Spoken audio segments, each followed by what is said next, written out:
ఇంకోటి మనకి ఇప్పుడు శబరిమల అయ్యప్ప స్వామి గుడి ఉంది. అయ్యప్ప స్వామి గుడిది ఒక ఆచారం ఉంది. ఏంటిది అంటే ఒక 12 సంవత్సరాలు పైబడ్డ అమ్మాయిలు గాని, 50 సంవత్సరాల లోపల ఉన్న ఆడవాళ్ళు గాని గుడిలోకి వెళ్ళొద్దు అనేది ఒక ఆచారం ఉండేది. సో, ఆ ఆచారం ఎప్పుడొచ్చింది? ఎక్కడ నుండొచ్చింది? అనేది తర్వాత మాట్లాడుకుంటే, కొందరొచ్చారు. కొందరు బయటికొచ్చి మేమెందుకెళ్ళొద్దు? ఇది జెండర్ ఈక్వాలిటీ కాదు. ఫీమేల్స్ ఎందుకెళ్ళొద్దు?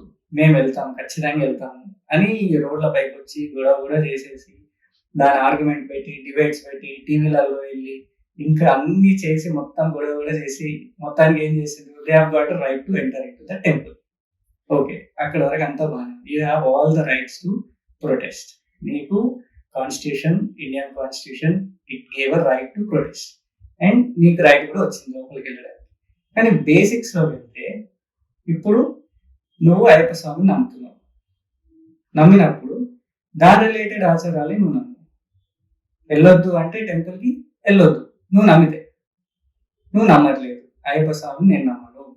ఇవన్నీ ట్రాష్. ఎళ్ళకు టెంపుల్‌కి. మళ్ళీ నేనెళ్ళాలి. అంతా తప్పు. అసలు దేవుడనేది ఉంటే మళ్ళీ నేనెందుకెళ్ళొద్దు? ఒకటి ఉన్నది అని నమ్మితే నమ్ము.